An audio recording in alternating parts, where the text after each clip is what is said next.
Good morning everyone. आज की class में हम लोग क्वाड्रेटिक इक्वेशन का सॉल्यूशन फाइंड करेंगे। सॉल्यूशन क्या होता है और कैसे फाइंड करते हैं ये हम सीखेंगे। इसमें एक मेथड आज बताया जाएगा, मिडिल टर्म स्प्लिटिंग और बाई फैक्टराइजेशन मेथड। ठीक है, ये क्लास 9th में और 8th में भी हम पढ़ चुके हैं। कई बच्चों को आता भी होगा, लेकिन जिन बच्चों को नहीं आता है वो इसको ध्यान से सीख लेना। बोर्ड में एक क्वेश्चन इस टाइप का ज़रूर आता है। मिडिल टर्म स्प्लिटिंग बोलते हैं इसको, या बाय यूजिंग फैक्टराइजेशन मेथड। तो इस मेथड से क्वाड्रेटिक इक्वेशन को सॉल्व करने के लिए एक क्वेश्चन ज़रूर आएगा। सभी बच्चे ध्यान से सीखेंगे, ठीक है। चलिए, सबसे पहला कंसेप्ट है इसमें solution of a quadratic equation. इसको रूट्स भी बोलते हैं, roots of a quadratic equation. इसको जीरोज़ भी बोलते हैं, एक ही बात है, ठीक है। अगर सॉल्यूशन आए, रूट्स आए, जीरोज़ आए, सारे एक ही बात है, इसमें कंफ्यूज नहीं होना है आपको। So what is solution? A real number alpha x equal to alpha is called solution of a quadratic equation px if p alpha equals to 0। What is the meaning of p alpha? इसका मतलब यह है कि if we replace x by alpha and solve, simplify the equation, and if we get 0 और right hand side, then that will be the solution of the given equation. ठीक है, कोई भी नंबर हम x की जगह रख देंगे, उसको सिंप्लीफाई करेंगे, पूरे इक्वेशन को सिंप्लीफाई करने के बाद आंसर अगर 0 आ जाता है तो वो उसका सॉल्यूशन कहलाएगा, या फिर रूट्स कहलाता है, या फिर 0 कहलाता है। समझ आ रहा है? अगर 0 आंसर नहीं आएगा तो फिर वो उसका रूट नहीं होगा। समझ आ रहा है? चलिए, इसको एग्जाम्पल से समझते हैं। हमारे पास ये एक इक्वेशन है, quadratic equation px equals to x² + 5x - 6। अब मैंने x की वैल्यू 6 ले ली, अपनी तरफ से मैं कोई भी वैल्यू ले ली है, ठीक है। एक तो ये हिट एंड ट्रायल मेथड है, हमें चेक करना है कि ये सॉल्यूशन है कि नहीं है। लेकिन सॉल्यूशन हम फाइंड कैसे करेंगे वो फैक्टराइजेशन मेथड में हम सीखेंगे।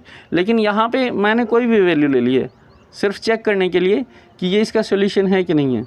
अब x की वैल्यू 6 ले ली है, यहाँ पे पुट कर देंगे p6। तो जहाँ जहाँ x है वहाँ हम 6 रख देंगे। कितना आ जाएगा? 6² + 5 × 6 - 6। 6 का स्क्वायर 36 हो गया, 5 × 6 30 हो गया, -6 हो गया। अब इसको सॉल्व करेंगे तो कितना आंसर आएगा? 60। और आंसर कितना आना चाहिए? 0 आना चाहिए। 0 नहीं आ रहा है, देयरफॉर हम क्या लिखेंगे इसमें कि since p6 is not equals to 0, therefore x is equal to 6 is not a solution of px। समझ आ रहा है बेटा? हम x की जगह कोई भी नंबर रखेंगे, उसको सिंप्लीफाई करेंगे। सिंप्लीफाई करने के बाद आंसर अगर 0 आ रहा है तो वो उसका सॉल्यूशन होगा, 0 नहीं आ रहा है तो सॉल्यूशन नहीं होगा। यहाँ पे हमें दिख रहा है कि सिंप्लीफाई करने के बाद 60 आया है, 0 नहीं आ रहा है, इसलिए ये इसका सॉल्यूशन नहीं होगा। नेक्स्ट पार्ट में क्या किया गया है कि x की वैल्यू 1 ले ली है मैंने, ठीक है। x की वैल्यू 1 ले ली है। अब वैल्यू रखेंगे तो कितना आ जाएगा? ये x² की जगह 1², फिर 5x था तो 5 × 1 - 6। अब 1 का स्क्वायर 1, 5 1 जा 5 - 6, 5 और 1 6, 6 - 6 कितना आ रहा है? 0 आ रहा है। यानी क्या लिखेंगे हम? Since p1 equals to 0, therefore x equal to 1 is a solution of px। समझ आ गया सॉल्यूशन क्या होता है? ऐसा नंबर जिसको हम क्वाड्रेटिक इक्वेशन में पुट करें, यानी उस नंबर को x की जगह रख दें और सिंप्लीफाई करें।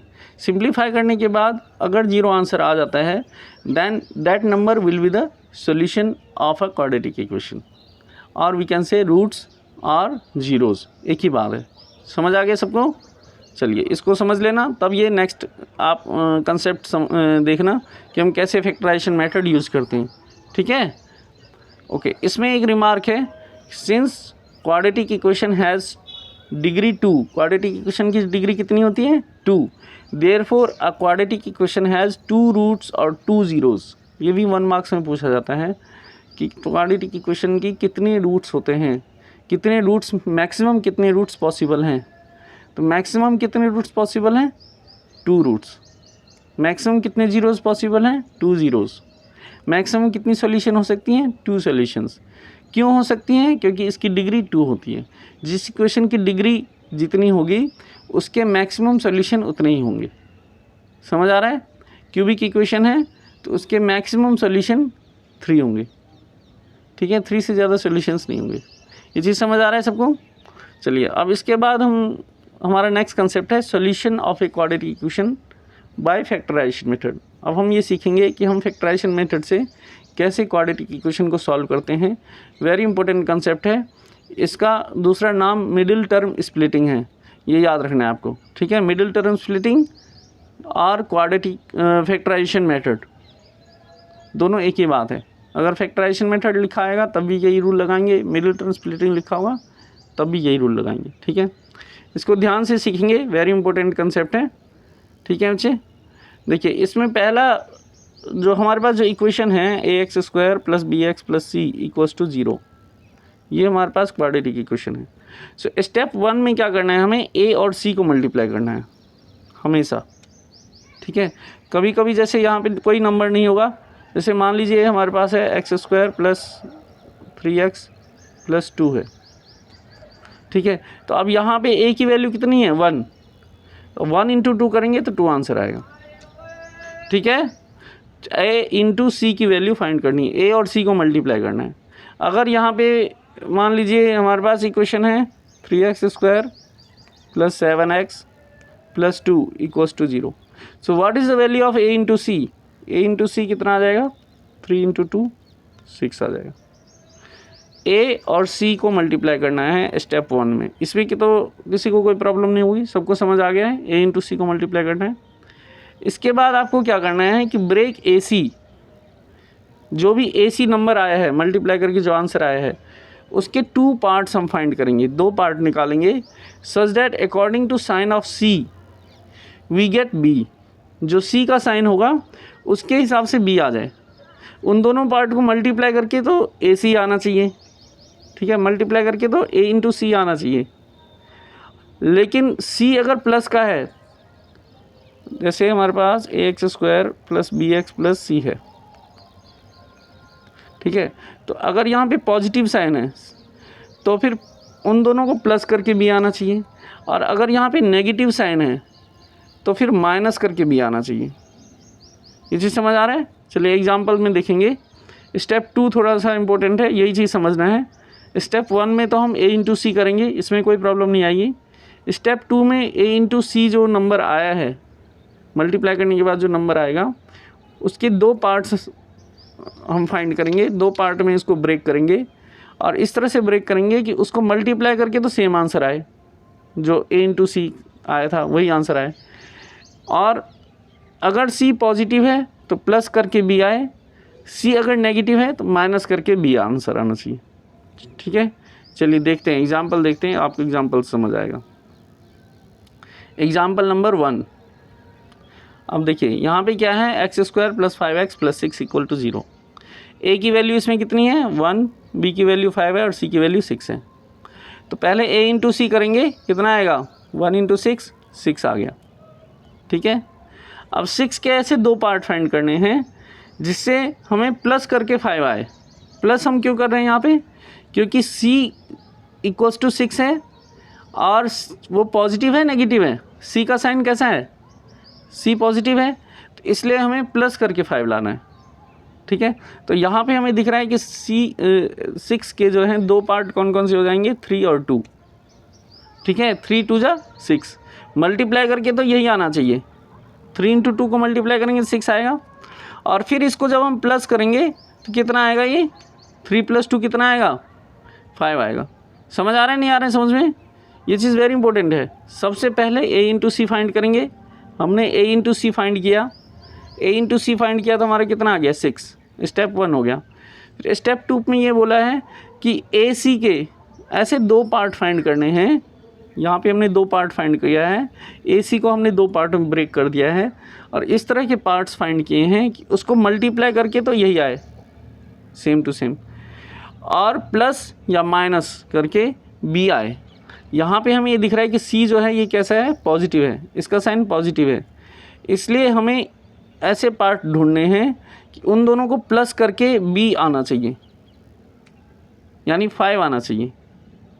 तो मैंने फाइंड किया यहाँ पे 3 × 2, 6 के 2 पार्ट्स क्या होते हैं 3 और 2, 3 × 2 = 6, और इसको जब हम प्लस करेंगे तो कितना आएगा 5। तो यहाँ लिख भी दिया है मैंने। ये जो स्टेप 1 है, स्टेप 2 है, ये सब लिखने की ज़रूरत नहीं होती है पेपर में, आपको डायरेक्ट सॉल्व करना होता है। यहाँ पे क्या लिखा है, here we break AC that is 6 in 2 parts 3 and 2 such that on when we add these 2 parts we get 5। ठीक है, 3 + 2 5। तो फिर इसको हम क्या लिख देंगे, x² + 5x + c। इसको मिडिल टर्म जो है इसको हमने ब्रेक कर दिया, स्प्लिट कर दिया हमने, that's why this is called middle term splitting. ठीक है, बीच वाला टर्म जो है उसको स्प्लिट कर दिया गया है। तो 5x को हम क्या लिख देंगे, 3x + 2x। 3x + 2x इसको सॉल्व करके कितना आंसर आएगा, 5x आएगा। हमेशा हमें ये चेक करना है कि इसको सॉल्व करके ये वाला आंसर आना चाहिए। अगर इन दोनों को सॉल्व करके ये वाला नहीं आ रहा है तो फिर आपने जो स्प्लिटिंग की है वो गलत किया है। ठीक है, 3x + 2x लिख देंगे। अब इसके बाद क्या करना है कि जो फर्स्ट 2 टर्म हैं, फर्स्ट 2 टर्म्स हैं, इसमें से क्या कॉमन है ये देखना है हमें। x कॉमन है, इन दोनों में x है, तो x कॉमन ले लिया, कितना बचेगा ब्रैकेट में x + 3। और जो लास्ट के 2 टर्म्स हैं इन दोनों में 2 कॉमन है, क्योंकि 6 2 के टेबल में आता है, तो इन दोनों में से 2 कॉमन ले लेंगे, 2 × x + 3। यहाँ पर भी एक चीज़ ऑब्जर्व करने की वाली बात है कि यहाँ पर ब्रैकेट में सेम आंसर आना चाहिए। ठीक है, इस स्टेप में इन दोनों ब्रैकेट में सेम आंसर आना चाहिए। इन दोनों ब्रैकेट में अगर सेम आंसर नहीं आ रहा है तो गलत है आपका। इसके बाद फिर हम क्या करेंगे, x + 3 दोनों में ही है तो उसको कॉमन ले लेंगे, x + 3 को एक ब्रैकेट में, और बाकी जो ये नंबर है x + 2 इसको सेकंड ब्रैकेट में लिख देंगे। तो इसका कितना आंसर, कितना फैक्टराइजेशन हो जाएगा, x + 3 × x + 2। Therefore zeros of x² + 5x + 6 = 0 are. एक बार इसको 0 कर दो और एक बार इसको 0 कर दो। x + 3 = 0 और x + 2 = 0। x = -3, +3 को इधर लाएंगे राइट हैंड साइड में -3, और +2 को राइट हैंड साइड में लाएंगे तो -2। तो ये इसके सॉल्यूशन आ जाएंगे, x = -3 और x = -2। ठीक है, हम इसको चेक भी कर सकते हैं। x की जगह आप -3 रख दो और फिर सिंप्लीफाई करो, आंसर कितना आना चाहिए, 0। इस तरह से x की जगह -2 रखेंगे, सिंप्लीफाई करेंगे, आंसर 0 आना चाहिए। ठीक है, अब ये एग्जाम्पल 2 है। एग्जाम्पल 2 में यहाँ पे a की वैल्यू 1 है और c की वैल्यू भी कितनी है, 6 है। a की वैल्यू 1 है, b की वैल्यू -5, c की वैल्यू 6 है। तो c यहाँ पॉजिटिव है ना, यानी कि हमें प्लस करके ही 5 लाना है। अगर पॉजिटिव होगा तो प्लस करके 5 लाना है, प्लस करके अब हमें -5 लाना है, ये समझिए, क्योंकि यहाँ -5 है तो प्लस करके -5 लाना है। और a × c की वैल्यू कितनी आएगी, 1 × 6, 6 आ जाएगा। तो a × c की वैल्यू 6 आ रही है और c पॉजिटिव है, देयरफॉर c के हम 2 पार्ट फाइंड करेंगे। a × c के कितना आएगा, 3 × 2। और इसको हमें प्लस कैसे करना है, इसका साइन चेंज कर दिए, -3 - 2 = -5, क्योंकि अब हमें -5 लाना है तो इसलिए हम -3 - 2 लिखेंगे। जबकि ऊपर वाले एग्जाम्पल में क्या था कि हमें +5 लाना था यहाँ पे, तो इसलिए हमने +3 + 2 लिखा था। जबकि नीचे वाले एग्जाम्पल में क्या है, हमें -5 लाना है, तो हम क्या लिखेंगे, -3 - 2। और इसको अगर मल्टीप्लाई करें, -3 - 2 इसको अगर मल्टीप्लाई करूँगा तो कितना आएगा आंसर,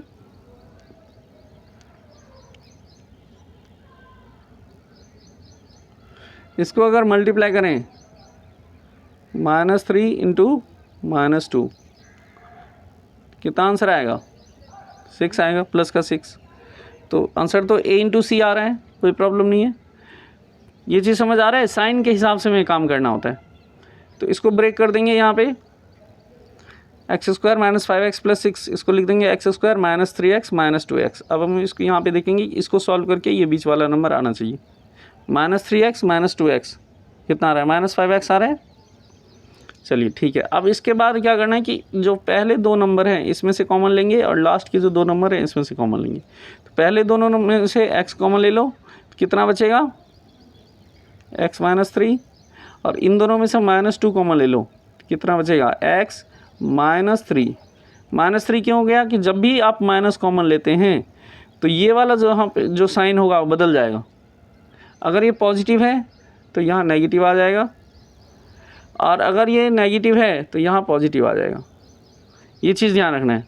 अगर आप माइनस कॉमन लोगे तो इस ब्रैकेट में जो नंबर होगा उसका साइन चेंज हो जाएगा।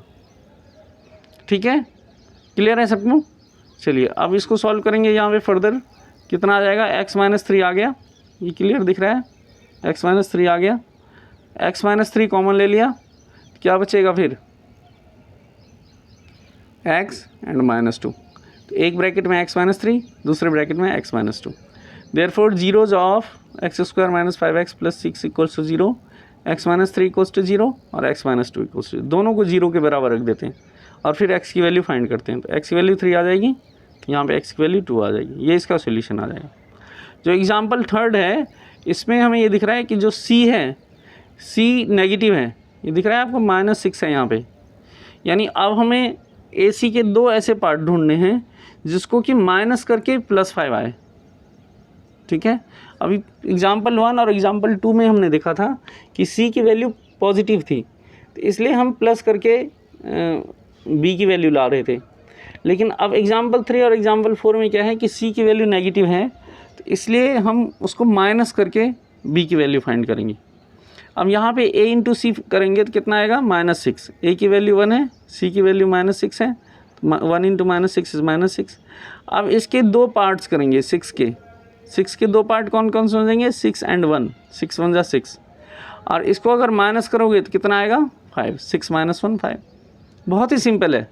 A इंटू C करना है आपको और उसके दो पार्ट फाइंड करने हैं, और ऐसे दो पार्ट होने चाहिए जो C का साइन है उसके हिसाब से B आ जाए। According to sign of C we get B। C अगर पॉजिटिव है तो उसको प्लस करके B आए, C अगर नेगेटिव है तो माइनस करके B आए। अब यहाँ देखिए माइनस करके 5 आ रहा है, बहुत ही सिंपल है। तो इसको हम क्या लिखेंगे, x² + 6x - x - 6। ठीक है, दिख रहा है सबको? अब यहाँ पे इसको हम चेक करेंगे, 6x - x कितना आएगा, प्लस का 5x आ रहा है, दैट मीन्स हमारा बिल्कुल सही है। ठीक है, अब इसमें फर्स्ट 2 नंबर इसमें से कॉमन ले लो, x कॉमन ले लो, क्या बचेगा ब्रैकेट में, x + 6। और जो सेकंड वाला नंबर लास्ट की 2 नंबर हैं इनमें से -1 कॉमन ले लेंगे, -1 कॉमन लेंगे तो कितना बचेगा यहाँ पे, x + 6। मैंने अभी बताया था जब भी माइनस कॉमन लेते हैं तो यहाँ पे साइन चेंज हो जाता है। ये माइनस का 6 था, ये प्लस का 6 हो गया। इस चीज़ को ध्यान रखना है सभी बच्चे। इसमें मैक्सिमम बच्चों की गलती होती है, ये गलती नहीं होना चाहिए। जब भी आप माइनस कॉमन लेंगे तो यहाँ पे साइन चेंज हो जाएगा। कितना आ जाएगा ये, -1 कॉमन ले लेंगे, x + 6 आ जाएगा। अब ये क्लियर दिख रहा है कि इन दोनों ब्रैकेट में सेम आंसर आ रहा है, यानी हमारा क्वेश्चन बिल्कुल सही है। अब x + 6 एक ब्रैकेट में और दूसरे ब्रैकेट में क्या आ जाएगा, x - 1, ये दूसरे ब्रैकेट में आ जाएगा।